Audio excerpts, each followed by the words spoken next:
यानंतरची एक महत्वाची बातमी पुण्यातली आहे।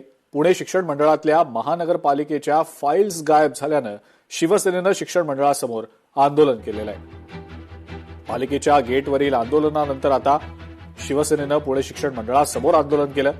पालिकेची जागा एका खासगी संस्थेला देण्याचा प्रस्ताव मांडला गेलेला आहे, गायब झाल्याचं अधिकाऱ्यांना माहिती दिल्यानंतर आता शिवसेना आक्रमक झालेली आहे। खासगी बिल्डरला जागा देण्यासाठी ही फाईल गायब केल्याचा शिवसेनेनं आरोप केला। अधिक माहिती या संदर्भातली आपण जाणून घेणार आहोत। बालाजी पोद्दार आपला प्रतिनिधी आपल्या सोबत आहे सध्या। बालाजी, पुणे महानगरपालिकेच्या शिक्षण मंडळातल्या फाईल्स गायब झाल्याचा प्रकार समोर आला होता आणि आता शिवसेनेनं शिक्षण मंडळासमोर आंदोलन केल्याचं समजतंय। काय नेमका हा सगळा प्रकार आहे, काय पार्श्वभूमी या सगळ्याची?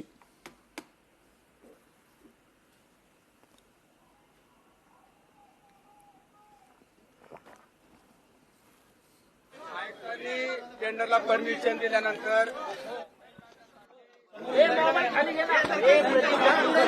शिक्षण मंडळात 7 तारखेला या ठिकाणी फाईल आली। 7 तारखेला 2 वाजता या ठिकाणी फाईल नोट झाली। 2 वाजून 20 मिनिटांनी या ठिकाणी फाईल चोरीला गेली। ही फाईल इन्व्हर्ट झाल्यानंतर सुद्धा फाईल चोरीला गेली।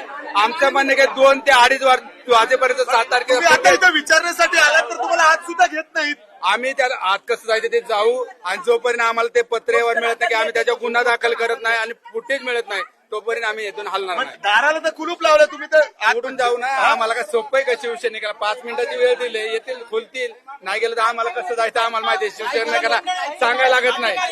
काय नक्की तक्रार काय तुमचं? मोहम्मदवाडी सर्वे नंबर 43 ही असलेली पुणे महापालिकेची, ज्यावर शिक्षण मंडळाचं त्याच्यावर रिझर्वेशन आहे, शाळेचं रिझर्वेशन आहे। ही फाईल त्यावेळेस 7 तारखेला शिक्षण मंडळात आली।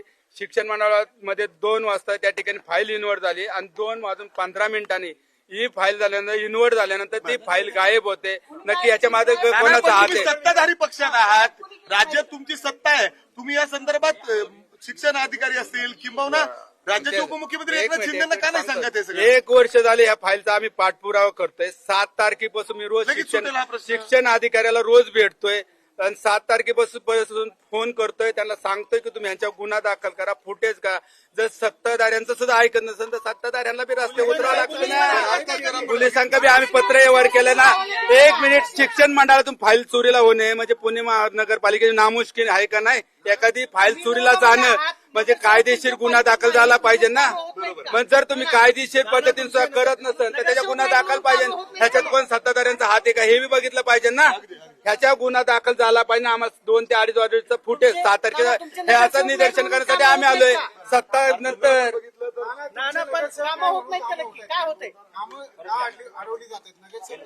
नसल्यामुळे नाही, या ठिकाणी सत्तेची मस्ती आलेली आहे।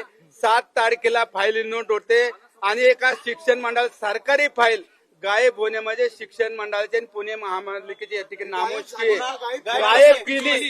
ज्यांनी बी गायब केली असेल, सत्तेची मस्ती कुणाला आहे? फाईल गायब करणाऱ्याला आलेले आहे, ते आम्ही मस्ती तर उतरू। पण फाईल जर गायब केली, आम्ही 2 ते 2:30 फुटेज मागवले आणि त्याचबरोबर जे काही फुटेज मध्ये येईल 2 वाजता फाईल 7 तारखेला नोट होते आणि 20 मिनिटात कशी काय फाईल गायब होते ह्याचा बी विचार केला पाहिजे। ह्याच्या मागे कोणाचा हात आहे? जोपर्यंत ह्याचा ठोस निर्णय होत नाही, जोपर्यंत ह्याचा गुन्हा दाखल होत नाही आणि फुटेज मिळत नाही तोपर्यंत आमचं आंदोलन तसंच चालू राहील। आमच्या आज पक्षाची बैठक 5 वाजता असल्यामुळे या ठिकाणी आम्हाला अल्टिमेट दिले 2 दिवसात हे गुन्हे दाखल करा, फुटेज पाहिजे, त्याच्यानंतर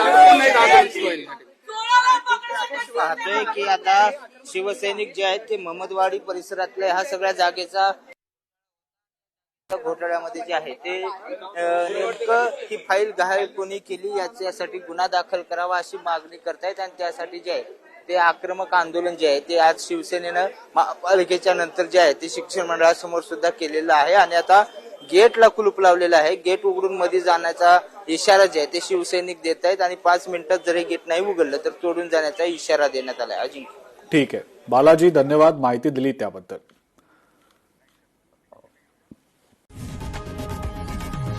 लोकशाही मराठी ऐका, पहा, जागरूक रहा।